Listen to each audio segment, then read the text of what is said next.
Gracias por acompañarme en esta nueva edición de Nico Más. Hoy es miércoles 27 de enero y así luce el panorama para este día. En Estados Unidos, el Senado rechaza desestimar el juicio político contra el expresidente Donald Trump. La policía del Capitolio se disculpa por no haber estado preparada para la violenta y letal insurrección en el complejo legislativo a pesar de las advertencias. En Nueva York, el hambre alcanza niveles nunca vistos en la Gran Manzana. Organizaciones exigen que el alcalde vuelva a autorizar un fondo de emergencia de $25 millones. El gobierno del presidente Joe Biden aumenta la compra de vacunas contra el coronavirus para inocular a 300 millones de estadounidenses para mediados de año. El Departamento de Justicia rescinde la política de tolerancia cero para los migrantes que resultó en la separación de miles de familias. En México, la gran demanda de tanques de oxígeno médico ha propiciado estafas, robos y otros delitos contra las familias que intentan atender a sus enfermos de COVID-19 en casa.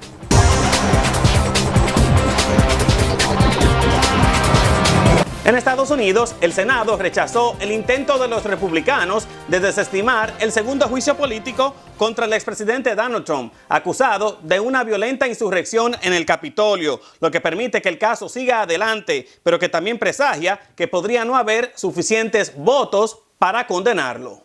El voto procesal de 55 a favor y 45 en contra para desestimar la objeción del senador Rand Paul pone al Senado en camino de declarar el procedimiento como constitucional y significa que el proceso contra Trump, el primero de la historia a un expresidente, comenzará tal como estaba previsto la semana del 8 de febrero. La Cámara de Representantes aprobó el proceso hace 2 semanas por haber incitado disturbios en el Capitolio el pasado 6 de enero, cuando Trump dijo a sus simpatizantes que lucharan para revertir su derrota en las elecciones presidenciales, hecho que dejó un saldo de 5 muertos, incluyendo un policía del Capitolio que fue golpeado en la cabeza con un extintor de incendios. Un 6º fallecimiento, el de otro policía del Capitolio, fue por suicidio. Un funcionario policial dijo a la agencia de noticias AP que las autoridades han detectado conversaciones preocupantes sobre matar a legisladores o atacarlos afuera del Capitolio. No importa que él no ocupe la Casa Blanca, pero Donald Trump atentó contra mi vida. Donald Trump atentó contra la vida de congresistas. Él atentó contra la vida de trabajadores de aquí del Congreso. Es mi responsabilidad tomar juramentar, cuando yo juramento mi lealtad a la Constitución de los Estados Unidos. Este señor tuvo una conducta criminal y por lo tanto hay que enviar un mensaje bien claro a él y a los grupos terroristas que él fomentó. Hay que dar un ejemplo. Y no podemos tener reconciliación hasta que no se haga una investigación y se determine la culpabilidad, no solamente de Donald Trump, pero incluyendo de varios congresistas. Y tenemos que decidir si hay evidencia suficiente para nosotros llevar esta situación a otro nivel con relación a que hubo congresistas que hicieron declaraciones que básicamente promovían. La votación del martes en el Senado también muestra que es poco probable que haya suficientes votos para una condena, la cual requiere el respaldo de todos los senadores demócratas más 17 republicanos, aunque la mayoría de los republicanos criticaron a Trump poco después del letal asalto. Muchos de ellos lo han defendido en el proceso, lo que demuestra la perdurable influencia del expresidente sobre su partido. This impeachment is nothing more than a partisan exercise designed to further divide the country. Democrats claim to want to unify the country. Este juicio político no es más que un procedimiento partidista para dividir aún más a esta nación. Los demócratas aseguran que quieren unificar al país, pero el juicio a un expresidente, a un ciudadano privado, es la antítesis de la unidad. Nombrar descaradamente a un demócrata pro juicio político para presidir el proceso no es justo ni imparcial y difícilmente indica algún tipo de unidad para este país, dijo el senador Paul antes de la votación. Los senadores prestaron juramento el martes para garantizar la justicia imparcial como miembros del jurado en el juicio, un procedimiento que pondrá a prueba la lealtad de los republicanos hacia el expresidente y a sus seguidores por primera vez desde el asedio al Capitolio. La jefa interina de la Policía del Capitolio se disculpó por no haber estado preparados para lidiar con lo que se convertiría en un asalto violento y letal, a pesar de las advertencias de que supremacistas blancos y otros grupos ultraderechistas atacarían al Congreso. Esto fue un total fracaso de la seguridad. Como tú bien mencionas, la FBI se está diciendo que ya había alertado a la Policía del Capitolio un día antes. Entonces, mira, en este contexto yo te puedo decir que podemos citar dos fracasos generales. Número uno, un total fallo de la inteligencia operacional, con esa información que cito y te lo voy a poner en contexto. Y número dos, un fallo grande de lo que es la logística, la planificación de logística, donde hubo un gran descuido, que es una palabra muy clave aquí, porque ya se sabía la información, pero hubo un descuido en la preparación adecuada que debió establecerse para evitar precisamente lo que todos presenciamos. En un testimonio presentado ante el Congreso, Yogananda Pittman dijo que la policía del Capitolio, cito, no cumplió sus propios estándares elevados ni los de ustedes. Mencionó varios errores: no tener suficientes agentes ni provisiones disponibles, no proseguir con la orden de cierre total que ella emitió durante el sitio y no contar con un plan de comunicaciones suficientemente bueno para una crisis. Además, indicó que sabían que grupos milicianos y de supremacistas blancos iban a asistir y que algunos de los participantes tenían intención de traer armas de fuego y otras al mitin, por lo que era muy posible que hubiera violencia y que el Congreso era el blanco. ¿Por qué se da ese descuido? Puede ser, ¿verdad? Porque si ya la FBI te está diciendo que tiene reporte, que hay un potencial de violencia de estos manifestantes, ¿no? Tornarse violentos, pudiese ser que desde la óptica de la policía del Capitolio, quizá lo que había era una falta de historial, porque si tú bien recuerdas todas las marchas que fuimos testigos a través de todo el verano, todo el año pasado, ¿no? Con los movimientos donde estaban quemando las ciudades, aquí el movimiento de Black Lives Matter, Antifa, si tú te acuerdas, prácticamente el país cerró todas sus puertas, los negocios, comprando, cubriendo sus paredes, por la experiencia que vivió. Entonces, puede ser que en este caso, independientemente de pasiones políticas, de retórica política, si te acuerdas, estas manifestaciones que todas a través del año en la campaña de Donald Trump, salían en masa estas personas, pero nunca hubo incidente de violencia. Realmente eran totalmente pacíficas. Entonces, quizá eso provocó este descuido de la policía de Capitolio, no acatar las advertencias de la FBI. Entonces, creo que eso pudiese explicar el porqué del descuido. El día después de los disturbios, el entonces policía del Capitolio, Steven Sund, dijo que su fuerza tenía un sólido plan establecido para enfrentar esperadas actividades relacionadas con la primera enmienda. Sund renunció poco después, al igual que los sargentos de armas del Senado y la Cámara de Representantes.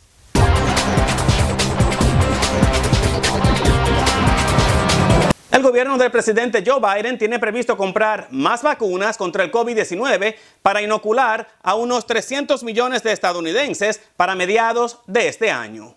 Biden planea incrementar la distribución de vacunas a los estados durante las próximas 3 semanas. Sería un aumento de casi un 16% en los lotes a entregar a los estados ante quejas de una escasez tan severa que algunos sitios de vacunación tuvieron que cancelar decenas de miles de citas a personas que iban por la primera dosis. Biden anunció que el gobierno federal comprará 100 millones de dosis adicionales de cada una de las vacunas de las farmacéuticas Pfizer y Moderna, que han sido aprobadas contra el coronavirus. And we believe that we'll soon be able to confirm the purchase of an additional 100 million doses. Esto es suficiente para vacunar a 300 millones de estadounidenses para finales de verano, principios de otoño, indicó Biden, quien describió el plan para aumentar el abastecimiento como un esfuerzo de tiempos de guerra. Más vacunas estarán disponibles si los científicos federales aprueban una vacuna de una sola dosis de Johnson & Johnson, que se prevé que pedirá la autorización de emergencia en las próximas semanas. Nos han llegado buenas noticias desde la Casa Blanca. Vamos a recibir más vacunas pronto. Pero algo está claro. Para salvar más vidas es urgente que lleguen rápido. Con esta ayuda vamos a seguir fuertes en nuestra meta de vencer este virus. En tanto, un informe de los Centros para el Control y la Prevención de Enfermedades, CDC por sus siglas en inglés, muestra que el gobierno planea proveer la próxima semana aproximadamente más de 10 millones de primeras y segundas dosis, comparadas con 8.6 millones de esta semana. De momento no está claro cuánto tiempo podrá mantenerse el incremento en las dosis. Nos vamos a Nueva York, donde el hambre alcanza niveles nunca antes vistos en la Gran Manzana, por lo que organizaciones exigen que el alcalde Bill de Blasio vuelva a autorizar un fondo de emergencia para lidiar con los efectos de la pandemia del COVID-19. Datos del Consejo Municipal muestran que antes de la crisis económica causada por la pandemia, 1 millón de personas vivían bajo el umbral de la inseguridad alimentaria y actualmente esa cifra se duplicó y hay 2 millones de neoyorquinos con grandes dificultades para costear sus alimentos. Para paliar la situación, el presidente del Consejo Municipal, Corey Johnson, y los ejecutivos de diferentes organizaciones enviaron una carta abierta al alcalde Bill de Blasio pidiendo la reautorización de $25 millones en fondos de emergencia, tal como lo hizo en mayo del año pasado, cuando asignó ese monto para financiar la operación de las despensas de alimentos. Bueno, esta pandemia ha sido no solamente una crisis de salud, sino también una crisis económica para Nueva York, especialmente para las familias más humildes.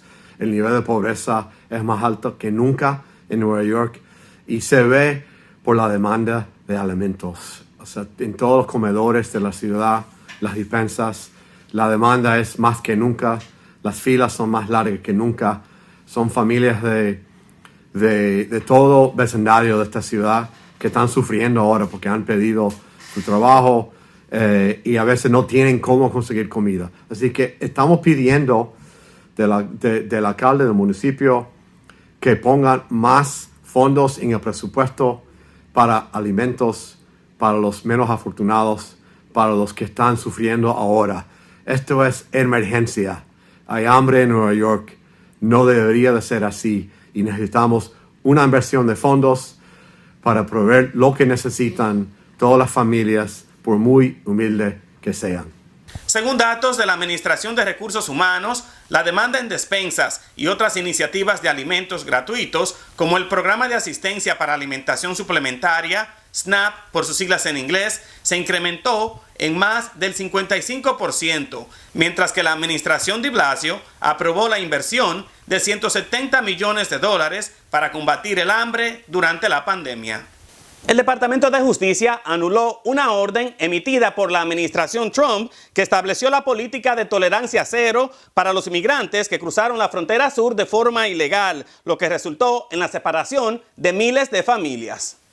La política de tolerancia cero significaba que cualquier adulto que fuera detenido luego de cruzar la frontera de manera ilegal sería procesado por una entrada ilícita. Debido a que los niños no podían estar encarcelados con sus familiares, las familias de migrantes fueron separadas y los pequeños fueron puestos bajo custodia del Departamento de Salud y Servicios Humanos, el cual se encarga de los niños que cruzan la frontera sin compañía de un adulto. Aunque el expresidente Trump puso fin a la práctica realizada bajo una orden ejecutiva de 2018, la política de tolerancia cero, responsable de la separación de más de 5.500 niños de sus padres en la frontera de Estados Unidos con México, nunca fue rescindida oficialmente. Ahora, el secretario interino de Justicia, Monty Wilkinson, emitió el nuevo memo que señala que el departamento regresaría a su política anterior e instruye a los fiscales federales a actuar según lo amerite cada caso individual, evitando los tribunales federales y la separación de los padres de sus hijos. Mientras que es un buen primer paso el hecho de que el presidente Joe Biden haya terminado con la política de cero tolerancia en la frontera que resultaba en la separación de los niños de sus padres, todavía tenemos mucho que hacer, porque la frontera todavía tiene una crisis humanitaria que requiere una política coherente de los Estados Unidos para realmente poder asegurar que los inmigrantes cuando lleguen a este país pueden integrarse de una manera positiva dentro de nuestra sociedad. Así que tenemos una gran esperanza de que el presidente Joe Biden le puede dar camino a las personas que ya están aquí por muchas décadas, que necesitan poder ajustar su estatus, y también para el futuro. ¿Cómo vamos a asegurar que los que vienen a este país pueden ser integrados de una manera que puede fortalecer a nuestro país?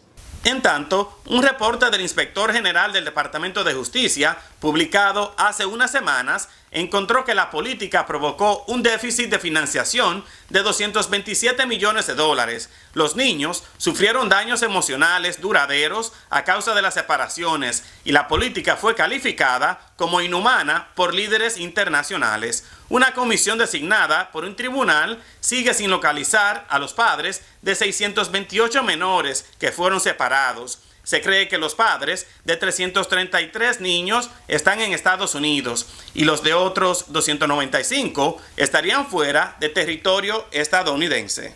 Las autoridades estadounidenses confirmaron armas en puestos de control en los aeropuertos de esta nación a tasas récord el año pasado, a pesar de la fuerte caída de viajeros debido a la pandemia del nuevo coronavirus. La Agencia de Seguridad en el Transporte, TSA por sus siglas en inglés, dijo el martes que sus agentes hallaron 3.257 armas de fuego en el equipaje de a bordo de los pasajeros, unas 10 por cada 1 millón de pasajeros. El 83% de las armas estaban cargadas. Los agentes decomisaron 220 armas en el Aeropuerto Internacional Hartsfield-Jackson de Atlanta, 176 en el de Dallas-Fort Worth, 126 en el de Houston, 126 en el de Phoenix y 104 en el de Denver. En 2019, los agentes hallaron 5 armas por cada millón de viajeros. Sin embargo, dado que hubo 500 millones de pasajeros más, aparecieron 4.432 armas ese año, una cifra récord. La ley federal prohíbe a los pasajeros, salvo ciertos agentes de seguridad, portar armas o municiones en la cabina. Pueden llevarlas en la bodega del avión siempre que estén descargadas y en cajas cerradas. Las aerolíneas no están obligadas a permitir el transporte de armas, incluso en la bodega, y todas las prohibieron en vuelos a la zona de Washington una semana después del asalto al Capitolio por parte de seguidores del expresidente Trump. Estas prohibiciones caducaron 3 días después de la investidura del presidente Joe Biden. En Nueva York, un juez aplazó para el 23 de marzo la sentencia para Tony Hernández, un hermano del presidente de Honduras, Juan Orlando Hernández, que está acusado de traficar miles de kilos de cocaína a los Estados Unidos. Según el sistema electrónico de las Cortes Federales, el juez del Tribunal Federal del Distrito Sur de Nueva York, Kevin Castell, accedió a posponer la sentencia prevista para este miércoles tras recibir un pedido del abogado de Hernández, quien dijo que la sentencia de su cliente debe ser en persona y no realizada de forma virtual debido a la pandemia del COVID-19. Hernández fue acusado de cargos que incluyen tráfico de drogas, posesión de armas y mentir a las autoridades estadounidenses. Fue declarado culpable por un jurado en octubre de 2019. Su juicio salpicó al presidente de Honduras, ya que fiscales y extraficantes dijeron que este recibió fondos de narcos para poder financiar sus campañas electorales y comprar los votos de diputados para lograr ser presidente del Congreso y más adelante del país. El mandatario hondureño ha rechazado esas acusaciones.